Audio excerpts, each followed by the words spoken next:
یہ جو نوٹیفیکیشن ہوا ہے آر او کی طرف سے، یہ آپ دیکھ لیں، اس کی تصویر بنا لیں، میں پڑھ کے بھی آپ کو بتاتا ہوں۔ یہ نیا لیٹر جاری کیا ہے ریٹرننگ افسر صاحب نے ابھی،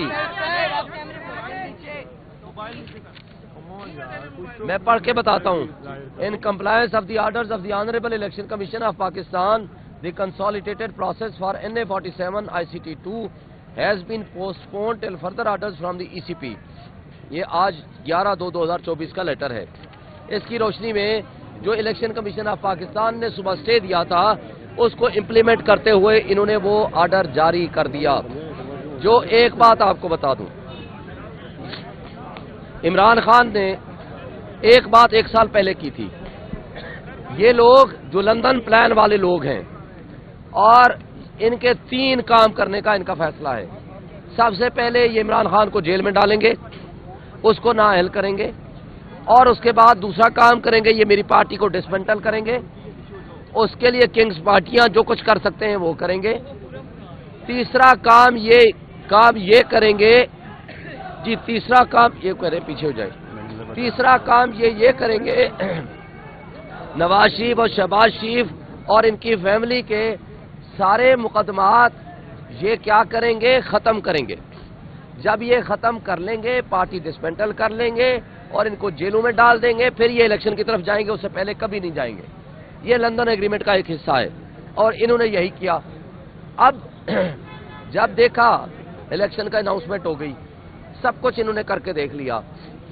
جب ہم نامینیشن فارم جمع کرانے گئے تو ہمارے نامینیشن فارم چھیننے شروع کر دیے، کیونکہ انہوں نے سوچا کہ جب نامینیشن فارم ہی چھین لیں گے تو بات ختم ہو جائے گی۔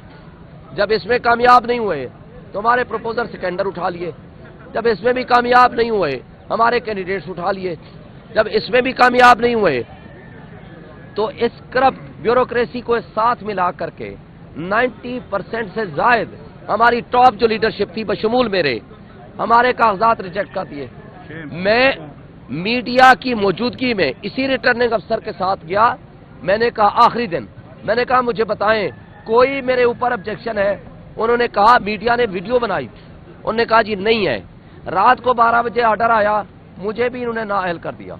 ہم ہائی کورٹ میں گئے، ہم اپنے کاغذات بحال کر کے آئے۔ بحالی کے بعد جب انہوں نے دیکھا یہ تو بڑی اکثریت سے جیت جائیں گے، انہوں نے پھر کیا کیا، ہم سے بلے کا نشان چھین لیا گیا۔ اس کے بعد بلے کا نشان چھیننے کے بعد ہائی کورٹ نے ہمارے حق میں فیصلہ دیا، سپریم کورٹ نے پھر ہمارے اس فیصلے کو سیٹیسفائیڈ کر دیا۔ پھر یہ اطمینان کر گئے کہ قوم تو بے شعور ہے، قوم تو اپنا ہوش و آواز کھو بیٹھی ہے، قوم تو نہیں اٹھے گی۔ انہوں نے کہا کس کس سے ہمارا مقابلہ کرے گا، کوئی فاختہ ہوگا، کوئی بوٹ ہوگا، کوئی بینگن ہوگا، کوئی پیراشوٹ ہوگا، اور اس کے ہزاروں کی تعداد میں ہمارے نشان دے دیے۔ جب دیکھا یہ تو پھر جیت رہے ہیں، میں پورے پاکستان کی بات کر رہا ہوں اور اپنے حلقہ اسلام آباد کی تو الگ سے بات کر رہا ہوں۔ کیا روز ہمارے خلاف FIR ہیں، ہمارے لوگوں کو جس کے پاس ہم میٹنگ کرتے تھے اگلے دن یا اٹھا لیتے تھے یا ان کے خلاف FIR دیتے تھے یا ان کے گھروں میں چھاپے مارتے تھے اور تمام SHOs ان کو فون کرتے تھے۔ جب یہ سب کچھ الگ ہو گیا، الیکشن ڈے آیا، دنیا کا کوئی ملک ایسا نہیں ہوگا الیکشن ڈے پہ آپ کمیونیکیشن کا ذریعہ ختم کر دیں۔ انہوں نے نیٹ ختم کیا، موبائل ختم کیا، پورا اسلام آباد میں انٹرنیشنل میڈیا موجود تھا، اپنے ملک کا تماشا دکھایا، اور اس تماشے کے بعد کیا کرتے ہیں، رات کو رزلٹ آ جاتا ہے، پورا میڈیا دکھا رہا ہے۔ ہم خود فارم 45 کو کنسالیڈیٹ کر کے لے آئے ہیں۔ انہوں نے کیا کیا آپ کے سامنے ہے، جو میں نے ووٹ لیے ہیں 1,04,570، جو میرا مد مقابل ووٹ لے رہا ہے صرف 51,000، فرق کتنا ہے، مور دین 53,000، 53,000 سے زائد کا صرف فرق ہے، اور پورے آپ نے میڈیا نے چلایا۔ رات کو آپ کو پتا ہے 12 بجے کے بعد بند کر دیا گیا، میڈیا کو کہا تم نہ چلاؤ، اور یہاں رات ساری ہم کھڑے رہے، بیٹھے رہے، نہ ہمیں ایکسیس دی گئی، نہ ہمارے رزلٹ کو اس کے مطابق بنایا گیا، اور باہر جو میرا ووٹ تھا وہ طارق فضل کے حق میں، جو طارق کا ووٹ تھا وہ میرے حق میں، یعنی یہ سارا فراڈ کرنے شروع ہو گئے۔ جب ان کے پاس میں لے کے چلا گیا فارم 45، میں نے کہا یہ کیسے کر سکتے ہو؟ انہوں نے وہ جو باہر لگا ہوا تھا سارا سکرین سسٹم اس کو اٹھا کے لے گئے، اور اس کے بعد ہم 1 بجے تک دھرنا دے کے یہاں بیٹھا رہے۔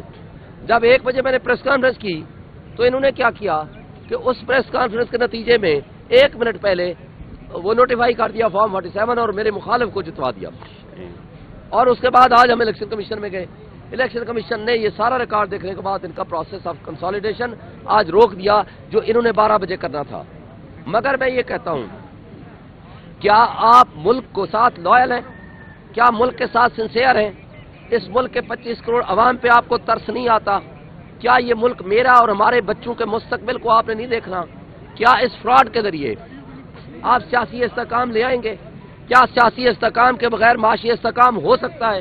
کبھی نہیں ہو سکتا۔ دنیا کا کوئی قانون اٹھا لیں، دنیا کا کوئی ملک اٹھا لیں کہ جہاں نظام انصاف قانون اس طرح بک رہا ہو، جہاں اس طرح ڈکیتی ہو رہی ہے، جہاں اس طرح ظلم ہو رہا ہو، وہاں نہ ملک ترقی کرتے ہیں نہ وہاں قومیں ترقی کرتی ہیں۔ آج پریکٹیکلی ڈیفالٹ کے قریب پہنچ چکے ہیں۔ مجھے بتائیں، اس فراڈ کے ذریعے، اس دھاندلی کے ذریعے، اس ڈاکہ زنی کے ذریعے جو حکومت بنے گی وہ چل پائے گی؟ کیا وہ ملک کے معاشی مسائل حل کر پائے گی؟ کیا میرا اور آپ کا یہ ملک نہیں ہے؟ کیا ہمارے بچوں کے فیوچر نہیں ہے یہاں؟ کیا ہم لوگوں نے جو کچھ کر رہے ہیں یہ لوگ، ان کے خلاف میرا آپ کا فرض نہیں ہے کہ ہم احتجاج کریں، ہم اپنا حق لیں؟ آئین کے مطابق حق حکمرانی ہے صرف اور صرف عوام کا۔ عوام اپنے میں سے جس کو نمائندہ بنانا چاہیں وہ بنائیں۔ جب عوام کی امنگوں کے برعکس آپ ڈاکوں کو سر پہ مسلط کر دیں گے، بٹھا دیں گے، مجھے بتائیں کون انویسٹمنٹ لے کر آئے گا؟ اوورسیز آپ کے پاس پیسہ لے کر آئیں گے؟ کیا انٹرنیشنل انویسٹر ادھر انویسٹمنٹ لے کر آئے گا؟ کیا آپ ملکی اکائیوں کو آپ تباہ کرنا چاہتے ہیں؟ کیا اپنے بچوں کو، اپنے مستقبل کو تباہ کرنا چاہتے ہیں؟ مجھے بتائیں، ساری انٹرنیشنل میڈیا نے آپ کو کوٹ کیا۔ جب آپ کشمیر کی بات کریں گے، آپ تو محب وطن ہیں نا سارے، جب آپ کشمیر کی بات کریں گے تو مجھے بتائیں، تو کشمیر میں جب کہتے ہیں کہ کٹھ پتلی وزیر اعلیٰ ہے، جب کشمیر میں کہتے ہیں بنیادی انسانی حقوق معطل ہیں، جب انصاف کا جنازہ نکلا جا رہا ہے، تو مجھے بتائیں جب آپ کے منہ پہ یہ تماچا ماریں گے، یہ سارا ریکارڈ آپ کے سامنے لا کھڑا کریں گے، آپ کے پاس جواب کیا ہوگا؟ لہذا ایک شخص کی دشمنی میں، عمران خان کی دشمنی میں اتنے مت گر جاؤ کہ ملک کے تمام ادارے ڈسکریڈٹ کر دو، ملک کے تمام اداروں کو تباہ و برباد کر دو، ملک کی معیشت کو تباہ کر دو، ملک کے 25 کروڑ عوام کو معاشی تباہی میں ڈھکیل دو، اور ملک کے بنیادی اکائیوں کو کمزور کر دو۔ یہ تمہارا فیصلہ تو ہو سکتا ہے، لیکن عوام اس کو ایکسپٹ نہیں کرے گی۔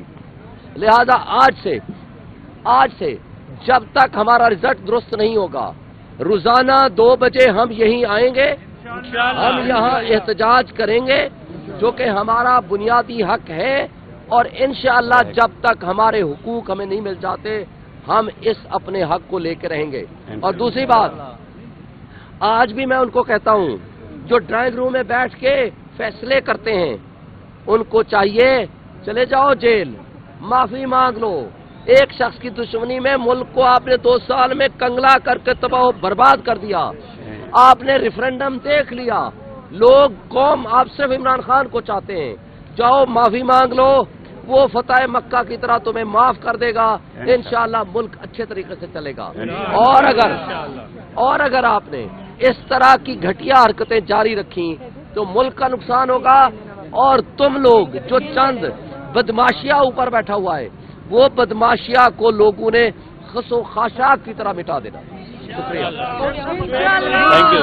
Thank you.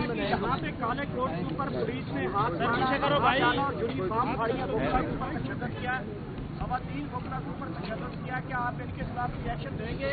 مارچ کا کیا آپ کو نئے عمل بنائیں گے؟ اسلام آباد کا اور سیور باد کا ہائی کورٹ کے لیے کیا کیا آپ وکلا کے لیے؟ ہمارے وکیلوں کو ساتھ جاتی کی، ان کے کوٹ پھاڑے جو میرے ساتھ میرے ایجنٹ یا ہمارے ساتھ تھے، ہم اس کے بارے میں ڈی سی کو کہہ دیا ہے، پولیس کو کہہ دیا ہے کہ اس کی انکوائری کریں، ان کو نوکری سے برخاست کریں، ان کے خلاف ایف آئی آر درج کریں، اور اگر ایف آئی آر درج نہ ہوئی ہم عدالت میں جائیں گے، ہم وہاں سے ان کے خلاف ایف آئی آر بھی درج کرائیں گے، ان کو جیلوں میں بھی بھیجیں گے، ان کو نوکری سے بھی برخاست کرائیں گے۔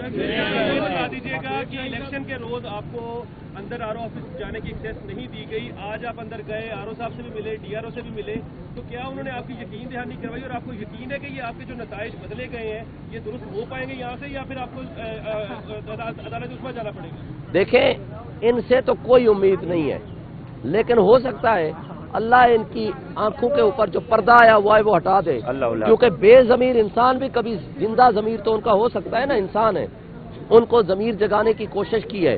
آر او ہمیں نہیں ملا ریٹرننگ افسر، ڈی سی جو ڈی آر او ہے باہر ملا ہمیں، اس کو بھی سارا پتا ہے، ان کو بھی پتا ہے، ڈاکہ زنی انہوں نے کی ہے، اس ڈاکے کو ختم کرنے کا وقت آ چکا ہے۔ ہم انشاءاللہ اپنے حقوق حاصل کرنے تک یہ جدوجہد، پرامن جدوجہد ہم جاری رکھیں گے۔ ادھر میں آ کے اپنے عوام سے خطاب کروں گا، اس کے بعد ہم اس کو ڈسپرس ہوں گے۔ Thank you. جب آپ کی حکومت گرائے گی عدم اعتماد کے بعد عمران خان صاحب نے کہا تھا کہ میں ایسے نظام کا حصہ نہیں بنوں گا جو مسلط کیا گیا، اب وہ دوبارہ نظام آ رہا ہے، کیا اسمبلی میں جائیں گے یا ایک بات جب میں نے آپ کو بتائی تھی نا، 3 باتیں کہ عمران خان نے پچھلے سال کہا تھا کہ یہ 3 کام ہوں گے تو الیکشن میں جائیں گے، ایک چوتھی بات بھی کی تھی جو میں جذبات میں میں آپ کو نہیں بتا سکا۔ چوتھی بات یہ کی تھی کہ یہ تینوں کام کرنے کے باوجود جیتے گی پی ٹی آئی۔ آج الحمدللہ پی ٹی آئی جیت چکی ہے۔ ہم کسی کرپٹ سسٹم کا حصہ نہیں بنیں گے، مگر ہم اسمبلی میں جائیں گے، ہم ان کو ایکسپوز کریں گے۔ ہم انشاءاللہ لارجسٹ پولیٹیکل پارٹی ہیں، ہم 2/3 میجارٹی سے جیت چکے ہیں، ان ڈاکوؤں کو ڈاکہ زنی نہیں کرنے دیں گے، ہم اپنا حق حاصل کر کریں گے انشاءاللہ۔ شعیب شاہین زندہ باد، شعیب شاہین زندہ باد، عمران خان زندہ باد، ایک منٹ قیدی نمبر 104۔ ایک منٹ رکو یار۔ شعیب شاہین صاحب، اگر یہاں سے انصاف نہیں ملتا تو کیا آپ کا رخ بیجوں کی طرف ہوگا؟ ہمارا بتائیے گا کہ آزاد پرندوں کی اڑان کو روکنے کے لیے کچھ اسٹریٹجی بتائیے۔ ہم نے پہلی بات تو یہ ہے کہ ہمارے چیئرمین صاحب عمران خان کا حکم ہے کہ آر او آفس کے سامنے آپ نے احتجاج کرنا ہے، ہم روز کریں گے۔ دوسری بات، آئندہ کا لاحمل آئندہ بتائیں گے۔ تیسری بات، ہم آزاد نہیں ہیں، ہم پی ٹی آئی کے ممبر ہیں، ان کے نامنی ہیں، اور وہ بغیرت ہی ہوگا جو عمران خان کا ایک امانت لے